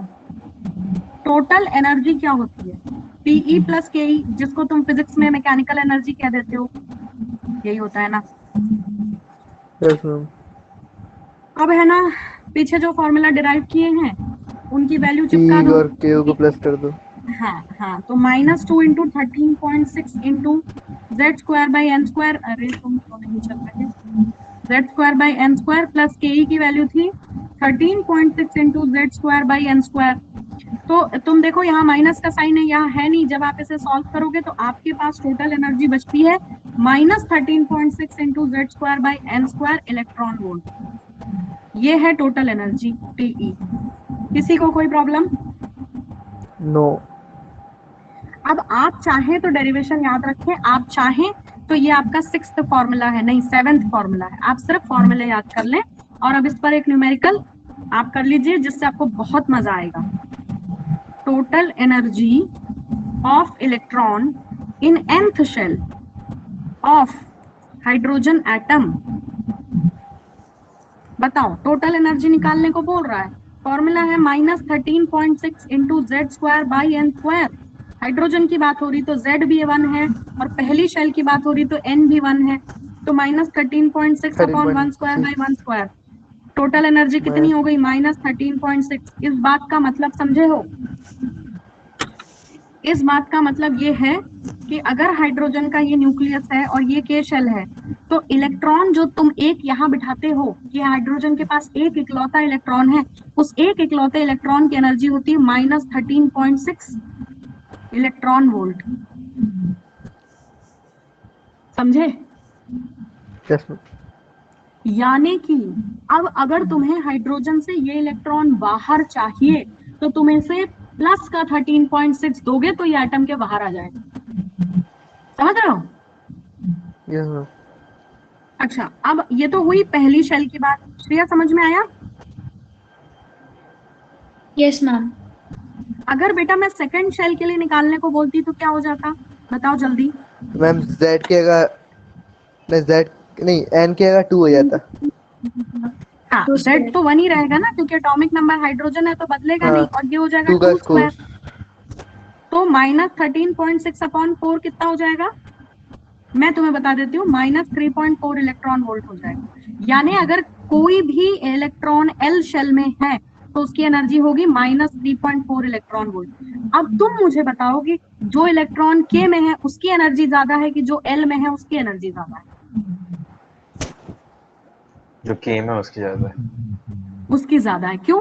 क्योंकि माइनस में जो वैल्यू बड़ी होती है वो छोटी होती है। सही है ना? Yes ma'am. तो अब तुम है ना यही फॉर्मूला लगाना और थर्ड शेल के लिए निकालना, फोर्थ शेल के लिए निकालना। टाइम है नहीं तो मैं तुम्हें बता देती हूँ कि कितनी होती है। फर्स्ट शेल के लिए तुमने निकाल ली थी, -13.6 इलेक्ट्रॉन वोल्ट है। सेकेंड शेल के लिए कितनी थी? -3.4 इलेक्ट्रॉन वोल्ट है। थर्ड शेल के लिए एनी गेसेस? -1.5 इलेक्ट्रॉन वोल्ट होगी। कैसे आएगी? -13.6 इंटू जेड हाँ, स्क्वायर समझ में आ बाई गया मेरे को तो। n स्क्वायर यानी 3 का स्क्वायर, 9 मैं से उल्टा डिवाइड कर लेना। उल्टा हो गया। हाँ नहीं, सॉरी, ठीक है। अरे नहीं ना, बिल्कुल सही है। क्यों उल्टा हो गया था? जेड स्क्वायर ऊपर ही मैं आएगा लगा। ना, गलत लगा। फोर्थ शेल देखो, -0.85 इलेक्ट्रॉन वोल्ट। 4 के आगे कैलकुलेट करने की जरूरत नहीं, पर कर सकते हो। ठीक है? मैम एक पोटेंशियल हाँ, डिफरेंस वाला दिखा दीजिए प्लीज। पोटेंशियल एनर्जी है बेटा, डिफरेंस है हाँ वही। ये। हम इलेक्ट्रॉन वोल्ट एनर्जी का यूनिट है। हाँ, हाँ 2 मिनट। हम बहुत छोटा यूनिट होगा फिर। हाँ ऑब्वियसली, तभी तो एनर्जी इतनी कम है। एटम कितना बड़ा है ये बता दो पहले मुझे, तुम्हें दिखता है क्या? छोटा ही है। नहीं नहीं, बहुत बहुत फिर मतलब। फिर फिर मैम देख लिया। जब तुम्हें एटम ही नहीं दिखता है तो उसके अंदर बैठा है के शेल के अंदर इतना छोटा इलेक्ट्रॉन है, माइक्रोस्कोपिक पार्टिकल है। कहाँ से उसकी एनर्जी बताओ? कितना गरीब बेचारा बच्चा है, उसके जान के पीछे पड़े रहते तुम लोग हैं। अच्छा, अब मुझे बताओ, ये डेटा देखकर तुम्हें क्या लगता है इलेक्ट्रॉन की एनर्जी कहाँ मिनिमम है और कहाँ मैक्सिमम? सबसे पास मिनिमम है और जितना दूर जाते हैं उतना मैक्सिमम हो जाएगा। Very good. इसीलिए बाहर की शेल से इलेक्ट्रॉन निकालना आसान रहता है, क्योंकि वैल्यू देख रहे हो बढ़ रही है। समझ रहे हो? Yes ma'am. अच्छा, अब अगर तुम्हें कोई सवाल पूछ दे कि when energy of electron will be maximum in atom, atom के अंदर इलेक्ट्रॉन की एनर्जी कब सबसे ज्यादा होगी, तो तुम बोलोगे फोर्थ ऑर्बिटल। यही बोलोगे तुम? नहीं, आंसर जब आएगा उसकी एनर्जी बढ़ती इंफिनिटी, रहती है। n is equal to infinity पर, क्योंकि ये तो हम कहीं तक भी कैलकुलेट करते जा सकते हैं ना। हाँ हाँ तो जब आप n is equal to infinity पे, यानी शेल जब इन्फिनिटी हो जाएगी तो इलेक्ट्रॉन जो है उसकी एनर्जी, टोटल एनर्जी 0 हो जाएगी। और ये वो कंडीशन है जब इलेक्ट्रॉन है ही नहीं एटम के अंदर, क्योंकि जब उसकी एनर्जी 0 हो गई तो वो तो फ्री हो गया ना, एटम को टाटा बाय बाय कह देगा। समझ रहे हो? यानी Yes, कि ma'am. आयोनाइजेशन हो चुका है। आयोनाइजेशन माने वो एटम को कह चुका है कि बाय मैं जा रहा हूँ, मैं दूसरे के पास जा रहा हूँ, अब उसकी टोटल एनर्जी 0। चलो भैया Okay, लास्ट ma'am. पॉइंट पढ़ना है, छठवां पॉइंट। मैंने तुमसे कहा था 5वें पॉइंट में कि भैया जो 6th में है वो 6th में ही रहेगा, जो 7th में है वो 7th में ही रहेगा। लेकिन अब यहाँ पे ट्विस्ट है, पहले कहते हैं और उसी बात को कहते हैं ये गलत है। अब देखो क्या कह रहे हैं, अब ये कह रहे हैं कि electron can gain energy, electron energy gain कर सकता है। देखो जब तुम्हारी मम्मी तुम्हें जोर का एक झापड़ मार दी छन्नाटेदार, तो तुम गुस्से में पैर पटकते हुए छत पे कोई कमरा बना है तो वहां बैठोगे, उससे भी दूर बना है तो वहां जाके बैठोगे। फिर जब तुम्हें थोड़ी देर बाद समझ में आएगा कि यार मम्मी मारती रहती है, यार नॉर्मल बात है, पेट में चूहे कूद रहे हैं, यानी जब तुम्हारा गुस्सा ठंडा होगा तुम अपने आप उतर के नीचे आ जाओगे घर में। होता है ऐसा कि नहीं? अब क्या ना हमारे साथ नहीं होता, होता है भाई, लोगों के साथ होता है, ऐसा ही होता है। काम ऐसे नहीं करता, चाटे खाने वाले। नहीं सुनाई दिया मुझे। मैं बोल रहा हूँ काम ही ऐसे नहीं करता, मैं चाटे खाने वाले। हाँ ठीक है, लेकिन एटम भी ऐसे काम नहीं करता, लेकिन अपन तो बाहर से दे देते हैं ना एनर्जी का शॉक, तो इलेक्ट्रॉन को चाटा पड़ जाता है जब एनर्जी का, तो वो भाग जाता है अपना कमरा छोड़। तो इसलिए इलेक्ट्रॉन एनर्जी गेन करके बाहर जा सकता है, और जब उसकी एनर्जी लूज हो जाएगी, ठीक है, तो वो वापस आ जाएगी। तो देखो जब इलेक्ट्रॉन एनर्जी एक्सेप्ट कर लेता है तो कहते हैं वो एक्साइटेड है ना। तुम कह रहे हो एक्सेप्ट करा, वो नहीं एक्सेप्ट करा, तुमने दे दी है, तो बेचारा क्या करे, है ना। तो ले ही लेगा। इलेक्ट्रॉन एक्सेप्ट करता है एनर्जी तो एक्साइटेड हो जाता है। एक्साइटेड हो जाता है यानी एक्साइटेड का मतलब है कि अभी था के शेल में, एनर्जी खा के एल में पहुंच जाए, बाहर के शेल में चला जाएगा। इसको कैसे समझोगे? देखो जब इलेक्ट्रॉन के शेल में बैठा था तो उसकी एनर्जी थी -13.6। अब तुम्हें उसको एल में पहुंचाना है तो उसको तुम्हें कितनी एनर्जी देनी पड़ेगी? देखो के में थी -13.6 एनर्जी। अब मान लो मैं ऐसे 11 इलेक्ट्रॉन वोल्ट की एनर्जी दे देती हूँ +11, तो एनर्जी कितनी हो जाएगी? 6, 3 में से गया 2, 2.6। तुम्हें यहाँ पे 2.6 वाला कोई लेवल दिख रहा था क्या? बोलो। नहीं वो तो पॉजिटिव में निकल गया। नहीं दिख रहा है ना तुम्हें? तो यानी कि इलेक्ट्रॉन जो है वो पॉजिटिव की इतनी एनर्जी नहीं लेगा। अब देखो -13.6 को, अब अगर मैं इलेक्ट्रॉन को प्लस का 10.2 इलेक्ट्रॉन वोल्ट एनर्जी दे दूं, तो ये 4, ये 3, क्या वो ये एनर्जी लेगा 10.2 इलेक्ट्रॉन वोल्ट?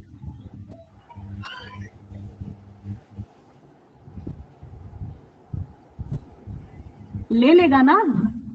देखो इसको ही समझना है, इसीलिए मैंने आज की क्लास बीच में नहीं छोड़ी। अभी टाइम हो गया है, मेरी बच्ची भी रो रही है, बट स्टिल मैं ये चाह रही हूँ ये टॉपिक खत्म हो जाए, क्योंकि ये चल रहा है, परसों तक भूल जाओगे। ये 10.2 ले लेगा और ये 11 नहीं ले रहा, क्योंकि 11 लेने से उसकी एनर्जी बच रही 2.6, और 2.6 इलेक्ट्रॉन वोल्ट का कोई लेवल ही नहीं, और वो 10.2 ले लेगा, क्योंकि 10.2 लेकर उसकी एनर्जी बचेगी 3.4 माइनस की, और वो है। तो जब वो 10.2 की एनर्जी लेगा तो वो यहाँ जा सकता है, इसलिए वो ले लेगा। अभी थोड़ी देर पहले मैंने तुम्हें एक एग्जांपल दिया था कि अगर तुम 90 नंबर लाओगे मेरी क्लास में तो तुम यहाँ बैठ सकते हो। अगर तुम अभी 80 लाते हो और तुम 90 ले आओ तो तुम्हें मैं यहाँ बिठा दूंगी, लेकिन अगर तुम 85 लाए तो मैं तुम्हें नहीं बिठाऊंगी, क्योंकि या तो 80 लाओ तो बैठो या 90 लाओ तो बैठो। तो यहाँ भी तो वही है, या तो तुम्हारी एनर्जी -13.6 हो या फिर -3.4 हो, इसके बीच का तो कोई एनर्जी का लेवल ही नहीं है ना। अब समझ में आया मैंने ये एग्जांपल क्यों दिया? यस मैम आ गया। मैम तुम्हें समझाया था ना, या तो तुम 6th क्लास में रह सकते हो या तुम 7th में रह सकते हो, तुम 6:30 पौने 7 क्लास में नहीं रह सकते। समझ में आया? Yes ma'am. प्रिया, तो इसीलिए इलेक्ट्रॉन भी ना इनके बीच के मार्जिन की एनर्जी ले सकता है। समझ रहे हो? अगर उसको के शेल से एल में जाना है तो वो प्लस का 10.2 एनर्जी लेकर यहाँ से यहाँ जा सकता है, और जब वो इतनी एनर्जी लूज कर देगा और वापस माइनस 13.6 पे आ जाएगा तो एल से वापस के में चला आएगा। तो समझ रहे हो, इलेक्ट्रॉन किसी शेल में उतनी ही एनर्जी गेन कर सकता है और उतनी ही लूज कर सकता है जो उसको प्रॉपर एक शेल से दूसरी में कूदा सकता हो। अब तुम्हें सारी बातें समझ आ गई है? Yes, ma'am. Yes ma'am. यहाँ खत्म होता है बोर मॉडल। अब आप इस वीडियो को तरीके से एक बार और देखना, और अगर कोई डाउट हो तो अगली क्लास में पूछना, क्योंकि इसी का एक्सपेंशन है अगली क्लास, जिसमें अपन एटॉमिक स्पेक्ट्रम पढ़ेंगे। और पूरा मतलब केमिस्ट्री तो कम है, फिजिक्स ज्यादा है, but I can't help it, है तो है। ठीक है, अच्छे से कर लेना, सारा लिख लेना बेटा, this is mandatory to write, और ये कॉपी 12th में भी तुम्हें काम आ जाएगी फिजिक्स। चले क्लास बंद करें? हमें क्वेश्चन है, हाँ बोलो। ये मार्क्स कब आएंगे सीबीएसई, मतलब रिजल्ट कब आएगा मैम? 31 जुलाई। 31 जुलाई बोल तो ma'am, first week of July चल रहा था कि 30 जून को भेजेंगे और फर्स्ट वीक ऑफ जुलाई आ अरे अभी अभी स्कूल से ही नहीं गए नंबर, तो कहाँ से आ जाएगा 31 जुलाई? सही है। कोई नहीं, मैम, बहुत अच्छा रिजल्ट आएगा, चिंता मत करो, नंबर बट रहे हैं। बोलो बोलो बोलो। चलो ठीक है, I am leaving, bye. Thank you ma'am. Thank you ma'am.